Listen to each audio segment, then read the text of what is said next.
सरकार ने नए इनकम टैक्स बिल का ड्राफ्ट जारी कर दिया है, जिसे जल्द ही संसद में पेश किए जाने की संभावना है। ये बिल टैक्स कानूनों की भाषा को आसान बनाने और उसकी प्रक्रियाओं को सरल करने के उद्देश्य से लाया गया है। सरकार की योजना है कि 1 अप्रैल 2026 से ये नया कानून लागू कर दिया जाए। नए इनकम टैक्स बिल में असेसमेंट ईयर की जगह अब टैक्स ईयर शब्द का इस्तेमाल किया जाएगा। टैक्स ईयर 12 महीने की अवधि होगी, जो 1 अप्रैल से 31 मार्च तक चलेगा।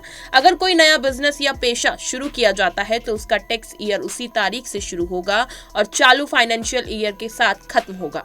ये बदलाव टैक्स रिपोर्टिंग को आर्थिक पारदर्शी और आसान बनाने की दिशा में उठाया गया एक महत्वपूर्ण कदम माना जा रहा है। नए इनकम टैक्स बिल में कानूनी शब्दों का आसान और संक्षिप्त किया गया है। पुराने इनकम टैक्स एक्ट के 823 पन्नों की तुलना में नया बिल 622 पन्नों में तैयार किया गया। हालांकि इसमें चैप्टर्स की संख्या 23 ही रखी गई, लेकिन सेक्शन की संख्या 298 से बढ़कर 536 कर दी गई है। शेड्यूल की संख्या भी 14 से बढ़कर 16 कर दी गई। पुराने कानून में मौजूद जटिल स्पष्टीकरणों और प्रावधानों को हटा दिया गया है, जिससे इसे टैक्स पेयर्स के लिए समझना आसान होगा। नए इनकम टैक्स बिल में वर्चुअल डिजिटल एसेट्स पर भी सख्त प्रावधान किए गए हैं। अब क्रिप्टो एसेट्स को अनडिस्क्लोज्ड इनकम के तहत गिना जाएगा, ठीक वैसे ही जैसे अभी नकदी, बुलियन और ज्वेलरी को शामिल किया जाता है। ये कदम डिजिटल लेन देन को पारदर्शी बनाने और टैक्स चोरी रोकने के लिए उठाया गया है।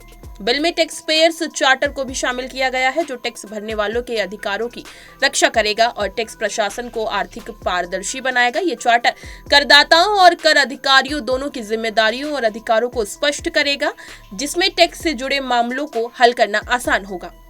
नए इनकम टैक्स बिल में पहले ही कैबिनेट की मंजूरी मिल चुकी है, लेकिन अब इसे लोकसभा में पेश किया जाएगा, जहां इसे एक स्थायी संसदीय समिति के पास भेजे जाने की संभावना है। संसदीय समिति की सिफारिशों के बाद सरकार इसमें आवश्यक संशोधन कर सकती है। उसके बाद ये बिल संसद में पास होने के लिए दोबारा पेश किया जाएगा और राष्ट्रपति की मंजूरी के बाद आधिकारिक कानून बन जाएगा।